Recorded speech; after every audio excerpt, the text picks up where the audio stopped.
Hi అండి, welcome back to my channel. Ashadha మాసం గోరింటాకు దాని గురించి ఒక స్టోరీ ఉంది, చెప్పమంటారా? ఇది యాక్చువల్గా గౌరీ ఇంటి ఆకు.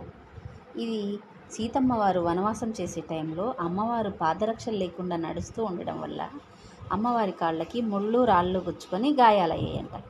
అది చూసిన నారద మహర్షి డైరెక్ట్గా కైలాసానికి వెళ్ళి అమ్మవారు గౌరీమాత దగ్గరికి వెళ్ళి సీతమ్మ వారి కష్టాల గురించి చెప్పాడు.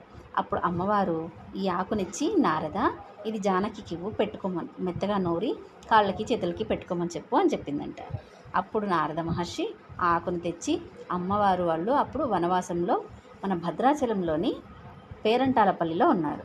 అక్కడ జానకీమాత ఈ ఆకుని నూరి కాళ్ళకి చేతులకి పెట్టుకున్నట్టు. అప్పుడు ఆషాఢ మాసంలో చినుకులు పడి చిత్తడి చిత్తడిగా ఉంటుంది నేల. దానివల్ల కాళ్ళకి చేతులకి ఇన్ఫెక్షన్స్ వస్తాయి. ఇది గౌరీదేవి ఇంటి నుంచి వచ్చిన ఆకు కాబట్టి గౌరీ ఇంటి ఆకు అది. మన జనాలు ఏం చేశారు, దాన్ని అటు తిప్పి ఇటు తిప్పి అటు తిప్పి గోరింటాకుని చేసేసారు. ఇది గౌరీ ఇంటి ఆకే గోరింటాకు. అమ్మవారికి చాలా ఇష్టం. మీరు ట్రై చేయండి.